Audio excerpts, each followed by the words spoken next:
lose hope, never give up. মুমিন কখনো আশা হারায় না, মুমিন কখনো নিরাশ হয় না। মুমিনের আশা ভরসা একটা সত্তার উপরে। চিৎকার করে বলতে হবে তিনি কে। এজন্য পাপ হওয়ার সাথে সাথে আমরা তওবা করব কার কাছে? বিশ্বনবী বললেন কিছু কিছু কাজ আছে এগুলো হয়ে যাওয়ার পরে দেরি করা যায় না। এক নম্বরে নামাজের ওয়াক্ত হলে দেরি করা যায় না, ঠিক কিনা?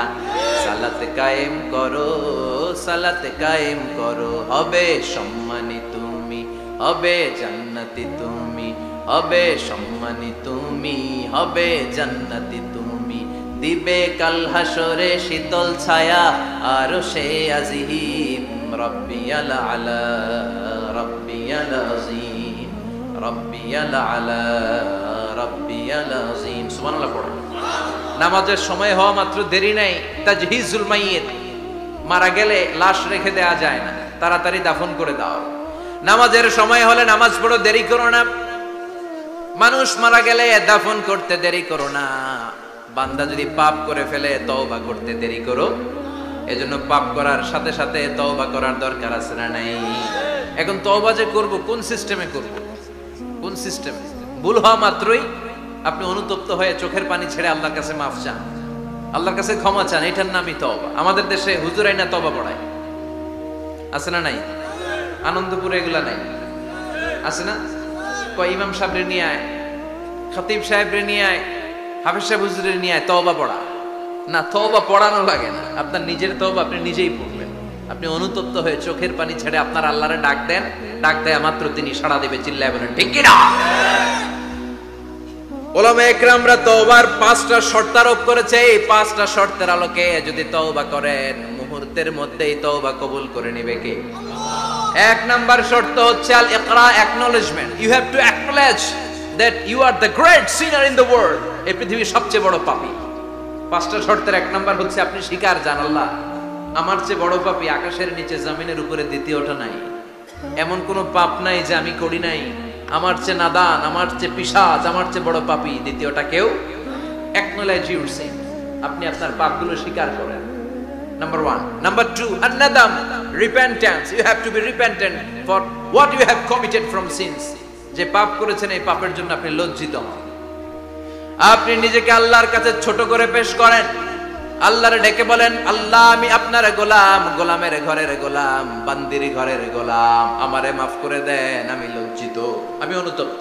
তাহলে 1 নম্বর শর্ত আপনি ঘোষণা দেন যে আপনি পাপ করেছেন। 2 নম্বর শর্ত আপনাকে অনুতপ্ত হতে হবে যে আল্লাহ আমি পাপ করে ফেলেছি। 3 number, you have to stop what you have committed. যে পাপ আপনি শুরু করেছেন এটা বন্ধ করে দেন।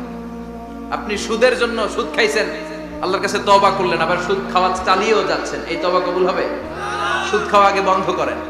আপনি ঘুষ খেয়েছেন, এই ঘুষ খাওয়ার কারণে আপনি আল্লাহর কাছে তওবা করলেন কিন্তু ঘুষ খেয়েই যাচ্ছেন, এই তওবা কবুল হবে? 3 নাম্বার হচ্ছে you have to stop what you have committed. আপনি যেই পাপ করেছেন এটাকে বন্ধ করেন। 4 নাম্বার শর্ত, you have to hate what you have committed. আপনি যেই পাপটা করেছেন এটাকে মন থেকে ঘৃণা করেন, ওইটারে মন থেকে ঘৃণা করতে হবে। 5 নাম্বার শর্ত হচ্ছে you have to determine that you never repeat this sin again. আল্লাহর কাছে ওয়াদা দেন, কমিটমেন্ট দেন যে আল্লাহ পারতপক্ষে আমার জীবনে আর এই কাজটা করব। এই 5টা শর্তের আলোকে তওবা করলে কবুল করবে কে? 1 নম্বরে স্বীকার জান আল্লাহ আমি পাপী। 2 নম্বরে অনুতপ্ত হন। 3 নম্বরে পাপ কাজটা বন্ধ করে দেন। 4 নম্বরে ওই পাপ কাজটাকে মন থেকে ঘৃণা করেন। 5 নম্বরে আল্লাহর কাছে ওয়াদা দেন আর জীবনেও এই পাপ করব না। এই 5টা শর্তের আলোকে যদি তওবা করেন আপনার তওবা কবুল করে নিবে কে? এজন্য যত পাপ যত অন্যায় আমরা করি না কেন আমাদের এই পাপগুলো অন্যায়গুলো ক্ষমা করার একজন আছে না নাই? তিনি কে? এজন্য সব সময় তওবা করতে রাজি আছেন তো? প্রতিদিন শত শতবার তওবা করতে রাজি আছেন? প্রতিদিন শত শতবার ইস্তেগফার করতে রাজি আছেন? বিশ্বনবী প্রতিদিন 70 বারেরও বেশি ইস্তেগফার করতেন। শুধু টয়লেটে যে মুহূর্তে থাকতেন ওই মুহূর্তে পড়তেন না। টয়লেটে ঢোকার মুহূর্তে বিশ্বনবী ইস্তেগফার পড়তে পারতেন না, তাই টয়লেট থেকে বেরোয়েই তিনি ইস্তেগফার করতেন। তিনি পড়তেন গফরানাক। কি পড়তেন? গফরানাক মানে হলো আস্তাগফিরুল্লাহ। গফরানাক মানে কি? গফরানাক মানে আল্লাহ আমি আপনার ক্ষমা চাই, মানে আস্তাগফিরুল্লাহ। আবার বিশ্বনবী বলতেন, মান লাযামাল ইস্তিগফার জাআলাল্লাহু লাহু মিন কুল্লি দীকিন মাখরাজা। যে ব্যক্তি সব সময় ইস্তেগফারের সাথে লেগে থাকে, তাকে সব সময় বিপদ থেকে মুক্তি দিবে কে? আমাদের জীবনে বিপদ আছে না নাই? কত ধরনের বিপদ। যে কোনো সময় অসুস্থ হয়ে যেতে পারি, যে কোনো সময় দুর্ঘটনার কবলে পড়তে পারি, যে কোনো সময় গুম হয়ে যেতে পারি। কথা কন, এদেশে গুম টুম নাই মনে হয়, ক্রস ফায়ার নাই। কে কোন সময় গুম, কে কোন সময় নাই, কোনো ঠিক নাই। আল্লাহ বিশ্বনবী বললেন, মান লাজিমাল ইস্তিগফার জাআলাল্লাহু লাহু মিন কুল্লি দীকিন মাখরাজা। সব সময় যে ইস্তিগফারের সাথে আঠার মতো লেগে থাকবে, আল্লাহ তাআলা তাকে বিপদ থেকে সব সময় মুক্তি দান করবেন। সুবহানাল্লাহ পড়েন। 2 নম্বরে বিশ্বনবী বললেন, অমিন কুল্লি হাম্মিন ফারাজা। ওই ব্যক্তিকে রব্বুল আলামিন সব ধরনের দুশ্চিন্তা থেকে মুক্তি দিয়ে দিবেন। আমাদের জীবনে দুশ্চিন্তা আছে না নাই? টেনশন নাই কার কার? হাত তোলেন তো, যে হুজুর আমার কোনো টেনশন নাই। আপনার টেনশন নাই, মাশাআল্লাহ। আমার সাথে দেখা করবেন আলোচনার পর। টেনশন ছাড়া মানুষ আছে? বাসার টেনশন, মরার টেনশন, কবরের টেনশন, ক্যারিয়ারের টেনশন, বিদ্যুৎ বিলের টেনশন, গ্যাসের বিলের টেনশন, বাড়ি ভাড়ার টেনশন আছে না নাই? বিশ্বনবী বললেন, টেনশন ছাড়া মানুষ নাই। সব সময় 18 মতো যে ইস্তেগফারের সাথে লেগে থাকবে, তাকে টেনশন মুক্ত করে দিবে কে? 3 নাম্বার, ওয়ারযুকহু মিন হাইসু লা ইয়াহতাসিব। এমন জায়গা থেকে আল্লাহ তাআলা রিজিকের ব্যবস্থা করে দিবেন, সে কল্পনাও করতে পারবে না। আমি নিজে এটার প্রমাণ পেয়েছি। অনেক অনেক সময় আমি কল্পনাও করি নাই যে এখান থেকে আমার রিজিকের ব্যবস্থা হতে পারে। এমন পরিমাণে রিজিকের ব্যবস্থা এসেছে, 2 হাতে নিয়েও কুলাতে পারি নাই। এজন্য সব সময় চলতে ফিরতে উঠতে বসতে ইস্তিগফারের সাথে লেগে থাকার দরকার আছে না নাই? আবার বিশ্বনবী বললেন, সদা সর্বদা যারা সব সময় ইস্তিগফার পড়বে, আল্লাহর পক্ষ থেকে কোনো আযাব গজব তাদের উপর পাকড়াও হবে না। ওয়া মা কানাল্লাহু মুআযযিবাহুম ওয়া হুম ইস্তাগফিরুন। সুবহানাল্লাহ। যতক্ষণ তুমি ইস্তিগফার পড়বে, আল্লাহর পক্ষ থেকে প্রোটেকশন আছে না নাই? তাহলে 4টা জিনিস পেলেন। 1 নম্বরে, বিপদ থেকে মুক্তি দিবে কে? টেনশন মুক্ত করে দিবে কে? রিজিকের ব্যবস্থা করে দিবে কে? আল্লাহর আযাব আর গজব থেকে আপনার হেফাজতে রাখবে কে? ইস্তিগফার পড়ার 5 নাম্বার ফজিলত হচ্ছে, সব সময় ইস্তিগফার করলে আপনি মুস্তাজাবুদ দাওয়া হয়ে যাবেন। কি হয়ে যাবেন? মানে দোয়া করলেই কবুল করবে কে? মুস্তাজাবুদ দাওয়া, এই টার্মিনোলজি, এই পরিভাষাটা কি আজকে প্রথম শুনলেন?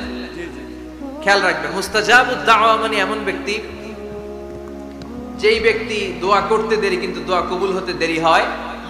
হাত তুলে দোয়া করতে দেরি, মুহূর্তেই দোয়া কবুল করে নেয় কে? আপনি যদি সব সময় ইস্তিগফারের আমলটা করেন, আপনারে মুস্তাজাবুদ দাওয়া বানিয়ে ফেলবে কে? সালাম ফেরানোর পরে কি পড়বেন? নাকি দোয়া করার জন্য পাগল হয়ে যাবেন? আল্লাহুম্মা আমিন ইয়া আরহামার রাহিমিন, আছে না নাই? পাগল হয়ে যায় দোয়া করার জন্য, কিন্তু তাসবিহগুলো পড়তে চায় না। বিশ্বনবী লম্বা তাসবিহ পড়তেন, সালাম ফেরানোর পরেই আস্তাগফিরুল্লাহ পড়তে রাজি আছেন?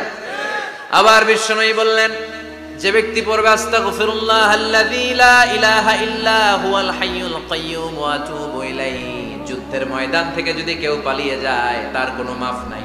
এটা অনেক বড় কবিরা গুনাহ। আত-তাওয়াল্লি মিন ইয়াউমিজ যাহফ, যুদ্ধের ময়দান থেকে পালালে ওর কোনো মাফ নাই। বিশ্বনবী বলেন, যুদ্ধের ময়দান থেকে পালিয়ে এসেছে কোন মুসলিম সৈনিক, সেও যদি এই আস্তাগফিরুল্লাহ আল্লাযী লা ইলাহা ইল্লা হুয়াল হাইয়ুল কাইয়্যুম ওয়া আতুবু ইলাইহি মন থেকে পড়ে, তার জীবনের গুনাহ আল্লাহ মাফ করে দিবে। আবার সাইয়েদনা আবু বকর, সহিহ বুখারীর বর্ণনা, বিশ্বনবীরে বললেন, ইয়া রাসূলুল্লাহ আল্লিমনি দুআআন আদউ বিহি ফি সালাতি। ও নবী, আপনি আমারে এমন একটা দোয়া শিক্ষা দেন, যেই দোয়াটা আমি নামাজের মধ্যে করব। বিশ্বনবী বললেন, তুমি নামাজের মধ্যে পড়ো, আল্লাহুম্মা ইন্নী যালামতু নাফসি যুলমান কাসীরা ওয়া লা ইয়াগফিরুয যুনুবা ইল্লা আনতা ফাগফিরলি মাগফিরাতাম মিন ইনদিকা ইন্নাকা আনতাল গফুরুর রহিম। সুবহানাল্লাহ। এটারে আমরা বলি দোয়ায়ে মাসুরা। এটাও একটা ইস্তিগফার, যেখানেই ক্ষমা চাওয়ার কথা আছে ওইটাই ইস্তিগফার। বুঝতে পেরেছেন? আল্লাহুম্মা ইন্নী যালামতু নাফসি, ও আল্লাহ অনেক জুলুম করেছি, যুলমান কাসীরা, জুলুমের শেষ নাই। ওয়ালা ইয়াগফিরুয যুনুবা ইল্লা আনতা, আপনি ছাড়া এই জুলুম আর পাপ ক্ষমা করার কেউ নাই। ফাগফিরলি মাগফিরাতাম মিন ইনদিক, নিজ গুণে আমার গুনাহ ক্ষমা করে দে। ওয়ালা ইয়াগফিরুয যুনুবা ইল্লা আনতা, আপনি ছাড়া গুনাহ ক্ষমা করার দ্বিতীয় কেউ নাই। আমাদের পাপ ক্ষমা করার আর কোন সত্তা আছে? চিল্লায় বলেন আছে? আবার বিশ্বনবী বললেন যত ইস্তেগফার আছে সব ইস্তেগফারের সেরা সর্বশ্রেষ্ঠ ইস্তেগফারের নাম সাইয়্যিদুল ইস্তেগফার। কি নাম? সহিহ বুখারীর বর্ণনা, শাদ্দাদ ইবনে আউস রাদিয়াল্লাহু তাআলা আনহু বর্ণনা করে বলেন, কেউ যদি দিনের বেলা একবার সাইয়্যিদুল ইস্তেগফার পড়ে, ওই দিন যদি লোকটার মৃত্যু হয়ে যায়, মুহূর্তের মধ্যে লোকটারে জান্নাতি ঘোষণা দিয়ে দিবে কে? রাত্রি বেলা যদি কেউ সাইয়্যিদুল ইস্তেগফার একবার পড়ে, ওই রাতে ইন্তেকাল হলে তার জীবনের সব গুনাহ মাফ করে দিয়ে ওই লোকটারেও জান্নাতি করে দিবে কে? দিনে যদি সাইয়্যিদুল ইস্তেগফার একবার পড়েন, ওই দিনে ইন্তেকাল করলে আপনি জান্নাতি। রাতে যদি সাইয়্যিদুল ইস্তেগফার কেউ পড়েন, ওই রাতে ইন্তেকাল হলে আপনি জান্নাতি। এটা সহিহ বুখারীর বর্ণনা। সব ইস্তেগফারের রাজা, শ্রেষ্ঠ ইস্তেগফার মুখস্থ আছে না? কার কার মুখস্থ আছে? হাত তুলে। সাইয়্যিদুল ইস্তেগফার মুখস্থ আছে কার? মাশাআল্লাহ, তাবারাকাল্লাহ। এটা আপনাদের বাড়ির কাজ দিলাম। যাদের মুখস্থ নাই তারা গুগলে সার্চ করবেন সাইয়্যিদুল ইস্তেগফার, লেখামাত্রই পেয়ে যাবেন। বইতে আছে, বিভিন্ন ইসলামিক দোয়ার বইতে আছে, গুগলে ইউটিউবে সার্চ দিলে পেয়ে যাবেন। এই সাইয়্যিদুল ইস্তেগফার প্রতিটা মুমিনের অন্তরে থাকার দরকার আছে না নাই? আল্লাহুম্মা আনতা রাব্বি লা ইলাহা ইল্লা আনতা খালাকতানি ওয়া আনা আবদুক ওয়া আনা আলা আহদিকা ওয়া ওয়া'দিকা মাস্তাতা'তু আউযু বিকা মিন শাররি মা সানা'তু আবুউ লাকা বিনি'মাতিকা আলাইয়া ওয়া আবুউ লাকা বিযামবি ফাগফির লি ফাইন্নাহু লা ইয়াগফিরুয যুনুবা ইল্লা আনতা। সুবহানাল্লাহ পড়েন। এটার নাম সাইয়্যিদুল ইস্তেগফার। এটার নাম কি? কত হাবিজাবি দোয়া যে বানায় বানায় পড়ে তার শেষ নাই। বিশ্বনবী যে দোয়াগুলো শিখায় দিলেন, এগুলো পড়তে সালাত শেষে 1 ঘন্টা সময় লাগবে আপনার। 1 ঘন্টার আগে মুসল্লা থেকে ওঠার কোনো সুযোগ নাই। চিল্লায় বলেন ঠিক কি না? বিশ্বনবী সালাম ফিরিয়ে আওয়াজ করে পড়তেন আল্লাহু আকবার, 3 বার পড়তেন আস্তাগফিরুল্লাহ, 33 বার সুবহানাল্লাহ, 33 বার আলহামদুলিল্লাহ, 33 বার আল্লাহু আকবার। এরপরে পড়তেন লা ইলাহা ইল্লাল্লাহু ওয়াহদাহু লা শারীকা লা লাহুল মুলকু ওয়া লাহুল হামদু ওয়া হুয়া আলা কুল্লি শাইইন কাদির। সুবহানাল্লাহ। একবার আয়াতুল কুরসি পড়তেন। মান খারাব আয়াতুল কুরসি দুবুরা কুল্লি সালাতিন মাকতুবাতিন লাম ইয়ামনাহু মিন দুখুলিল জান্নাতি ইল্লাল মাউত। আয়াতুল কুরসি মুখস্থ না সবার?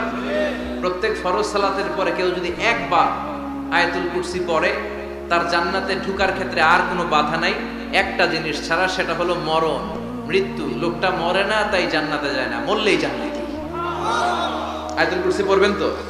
সালাত শেষে বিশ্বনবী বলতেন আল্লাহুম্মা ইন্না নাসআলুকাল হুদা ওয়াত তুকা ওয়াল আফাফা ওয়াল গিনা আল্লাহুম্মা আ'inna আলা যিকরিকা ওয়া শুকরিকা ওয়া হুসনি ইবাদাতিক اللهم لا مانع لما أعطيت ولا معطي لما منعت ولا ينفع ذا الجد منك الجد اللهم حبب إلينا الإيمان وزينه في قلوبنا وكره إلينا الكفر والفسوق والعصيان وجعلنا من الراشدين سبحان الله অভাব নাই সহি দোয়ার অভাব নাই এগুলো ধুইয়া বানায় বানায় আন্দাজে মান্দাজে দোয়া কালাম পড়ে এজন্য মাসনুন যে দোয়াগুলো আছে এগুলো পড়বেন তো সাইয়্যিদুল ইস্তিগফার মুখস্থ করবেন কথা দিবেন তো কথা দিবেন কারা কারা মুখস্থ করবেন হাত তুলে আমারেন আল্লাহর দেখা রাজি আছেন মুসলমান আল্লাহ সবাইকে কবুল করুন আমরা পড়ি আমিন আবার আল্লাহ বললেন ওয়াল মুস্তাগফিরিনা বিল আসহার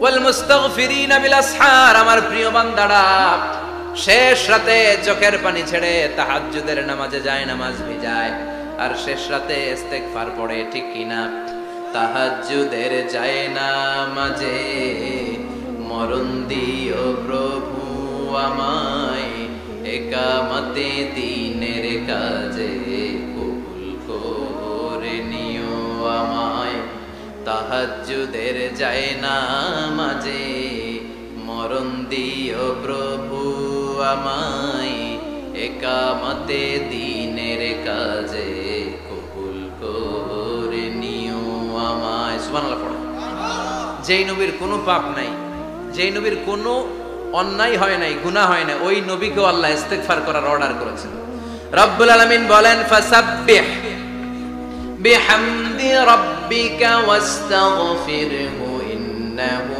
কানা তাওয়াবা। ফাসাব্বিহ, নবী তাসবিহ পড়েন বিহামদি রাব্বিকা, রবের নামে, রবের প্রশংসার তাসবিহ পড়েন, ওয়াস্তাগফিরহু, তার কাছে ক্ষমা চান, ইস্তিগফার পড়েন, ওয়াস্তাগফিরহু, ফাসাব্বিহ বিহামদি রাব্বিকা ওয়াস্তাগফিরহু। ও নবী আপনি ইস্তিগফার পড়েন, যে নবীর কোনো গুনাহ নাই, ওই নবীকে যদি আল্লাহ ইস্তিগফার পড়ার অর্ডার করতে পারেন, আমাদের ইস্তিগফার পড়ার দরকার আছে না নাই? প্রতিদিন কম করে 100 বার ইস্তিগফার করব। কয়বার? চিল্লায় বলেন কয়বার? আওয়াজ করে সবাই আবার পড়েন আস্তাগফিরুল্লাহ, আর জোরে পড়েন আস্তাগফিরুল্লাহ। এজন্য পাপ হোক, অন্যায় হোক, শয়তানের ওয়াসওয়াসায় পড়ে নামাজ ছেড়ে দিয়েছি, মিথ্যা কথা বলেছি, আব্বা আম্মার সাথে বেয়াদবি করেছি, জুলুম করেছি, মুহূর্তেই চোখের পানি ছেড়ে 2 রাকাত নামাজ পড়ে তওবা করে ইস্তিগফার করে ক্ষমা চাইবো কার কাছে? চিল্লায় বলেন কার কাছে? এগুলো হচ্ছে মুমিনের হাতিয়ার। এই তওবা, এই ইস্তিগফার, this is the weapon of believers. এগুলো বিশ্বাসীদের হাতিয়ার। তলোয়ার, ড্রোন হামলা, মিসাইল, AK-47, এগুলো আমাদের হচ্ছে জিকির। চিল্লায় বলেন ঠিক কিনা? আর জিকিরটা হতে হবে একজনের নামে। চিল্লায় বলেন তিনি কে? ওয়াযকুর রাব্বাকা ফি নাফসিকা তাদাররুআ ওয়া খীফা ওয়া দুনাল জাহরি বিল কওলি বিল গুদুমি ওয়াল আসাল ওয়া লা তাকুম মিনাল গাফিলিন। আল্লাহ বললেন ওয়াযকুর রাব্বাকা ফি নাফসিকা তাদাররুআ ওয়া খীফা, আল্লাহর জিকির করো, আল্লাহর নাম জপো মনে মনে, বিনয়ের সাথে, গোপন ভাবে, চিৎকার চেঁচামেচি করো না। কিন্তু আমাদের জিকিরের ভেতরে চিৎকার চেঁচামেচি আছে না নাই? আমরা মাহফিলের মধ্যে মাঝে মাঝে লা ইলাহা ইল্লাল্লাহর জিকির করাই না আওয়াজ করে, এটা হচ্ছে তালিমা, তালিমের জন্য জায়েজ আছে। কিন্তু শ্রেষ্ঠ জিকির হচ্ছে একা একা জিকির করা।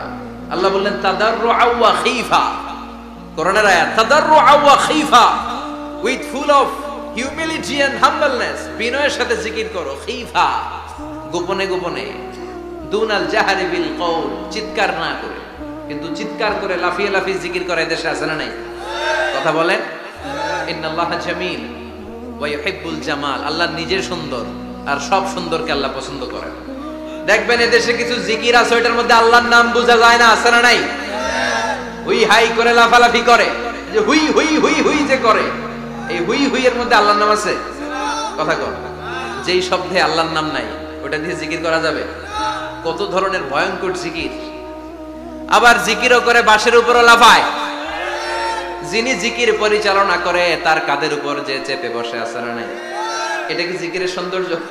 কথা বলেন। আমরা জিকির করব ওই পন্থায় যে পন্থায় বিশ্বনবী করেছেন, সাহাবারা করেছেন। বিশ্বনবী জিকির করতেছেন, সাহাবারা জিকির করতে করতে বিশ্বনবীর কাঁধে উঠছে, আছে না হাদিসে? সাহাবারা জিকির করতে করতে খেজুর গাছের চূড়ায় উঠেছে। কথা বলেন। জিকিরের মধ্যে সৌন্দর্য আছে না নাই? এজন্য জিকিরের সৌন্দর্যগুলো অবলম্বন করে যেন আমরা আল্লাহরে ডাকতে পারি। চিল্লায় বলেন ঠিক কিনা? এজন্য রাব্বুল আলামিন বলেন ফাযকুরুনি আযকুরকুম ওয়াশকুরুলি ওয়ালা তাকফুরুন, বেশি বেশি আমার জিকির করো, তাইলে আমিও তোমাদের জিকির করব। আমরা আল্লাহরে ডাকলে আল্লাহ নাকি আম করে ডাকে? ভাল লাগে? আল্লাহ বললেন ফাইন যাকারানি ফি নাফসি যাকারতুহু ফি নাফসি, আমার বান্দা যদি একা একা আমার জিকির করে, আমি আমার বান্দার একা একা জিকির করি। আমার বান্দা যদি মহাসম্মেলনে, মহাসমাবেশে সবাইরে নিয়ে আমারে ডাকে, আমি এর চাইতো শ্রেষ্ঠ একটা মহাসম্মেলন ফেরেশতাদেরকে নিয়ে করে আমার বান্দার জিকির করি। ওয়া ইন তাকাররাবা ইলাইয়া শিবরান তাকাররাবতু ইলাইহি যিরাআন, আমার কোন বান্দা আমার দিকে যদি 1 বিঘত এগিয়ে আসতে চায়, আমি আমার বান্দার দিকে 1 হাত এগিয়ে যেতে চাই। আমার বান্দা যদি আমার দিকে 1 হাত এগিয়ে আসে, আমি আমার বান্দার দিকে 2 হাত এগিয়ে যাই। ওয়া ইন আতানি ইয়ামশি আতাইতুহু হারওয়ালা, আমার বান্দা যদি আমার দিকে হেঁটে হেঁটে আসতে চায়, আমি আমার বান্দার কাছে দৌড়ে দৌড়ে যাই। কি আল্লাহ আমরা পাইছি, ডাক দেয়া মাত্রই, ডাকা মাত্রই তিনি সাড়া দেয়। চিল্লায় বলেন ঠিক কিনা? এজন্য সব সময় আল্লাহর জিকির দিয়ে হৃদয়টারে সিক্ত রাখার দরকার আছে না নাই? বিশ্বনবী বললেন লা ইয়াজালু লিসানুকা রাতবান মিন যিকরিল্লাহ, সব সময় আল্লাহর জিকির দিয়ে জিহ্বাটারে ভিজায় রাখো। জিকির করেন লা ইলাহা ইল্লাল্লাহ, লা ইলাহা, লা ইলাহা ইল্লাল্লাহু মুহাম্মাদুর রাসূলুল্লাহ সাল্লাল্লাহু মাসালুল লাযী ইয়াযকুরু রাব্বা ওয়াল্লাযী লা ইয়াযকুরু রাব্বা মাসালুল হাইয়্যি ওয়াল মাইয়্যিত। যে হৃদয় আল্লাহর জিকির করে আর যে হৃদয় জিকির করে না, বিশ্বনবী বললেন দুই হৃদয়ের পার্থক্য হচ্ছে একটা জীবিত হৃদয় আর একটা মৃত হৃদয়। এখন আপনার হৃদয়কে আপনি কি জিন্দা রাখতে চান না মুর্দা বানাতে চান? আবার আল্লাহ বললেন আলা বিযিকরিল্লাহি তাতমাইন্নুল কুলুব। দুনিয়ার কোন জিনিস দিয়ে কলবের পরিচ্ছন্নতা হয় না, দুনিয়ার কোন জিনিস দিয়ে কলব পরিচ্ছন্ন হয় না, কলবের খাদ্য হয় না। কলবের খাদ্য হয় একটা জিনিস দিয়ে, সেটা কি? আল্লাহর জিকির। এজন্য কলবের মধ্যে কি বসাবেন? নাকি আয়না? আয়না বসাইয়া দে মোর কলবের ভিতর বাবারে। কথা কন, আয়না বসাইতে চাই, আছে না নাই? তোর বাবার কলবে তো আয়না নাই, তোরে কি আয়না দিবে? বিশ্বনবী কলবে আয়না বসাইছে, সাহাবারা আয়না বসিয়েছে, আবু হানিফা কলবের ভেতরে আয়না বসিয়েছে, ইমাম শাফিঈ কলবে আয়না বসিয়েছে। কলবে আল্লাহর জিকির ছাড়া কোনো আয়না ফায়না বসানো চলবে না। চিৎকার করে বলেন ঠিক কি না? আবার বিশ্বনবী বললেন আফদালুয যিকরি লা ইলাহা ইল্লাল্লাহ। জিকিরের জগতে যত জিকির আছে শ্রেষ্ঠ জিকির হলো লা ইলাহা। মান ক্বালা লা ইলাহা ইল্লাল্লাহ সিদকান মিন কলবিহি দাখালাল জান্নাহ। ঈমানের সাথে ইখলাসের সাথে একবার কেউ যদি লা ইলাহা ইল্লাল্লাহ পড়ে, তার জন্য জান্নাতকে ওয়াজিব করে দিবে কে? এটার নাম কালিমাতে তাইয়্যিবা। কি নাম? দারাবাল্লাহু মাসালান কালিমাতান তাইয়্যিবাতান কাশাজারাতিন তাইয়্যিবা আসলুহা সাবিতুন ওয়া ফারউহা ফিস সামা। এই লা ইলাহার নাম আল্লাহ দিলেন কালিমায়ে তাইয়্যিবা। কি নাম? কথা কন।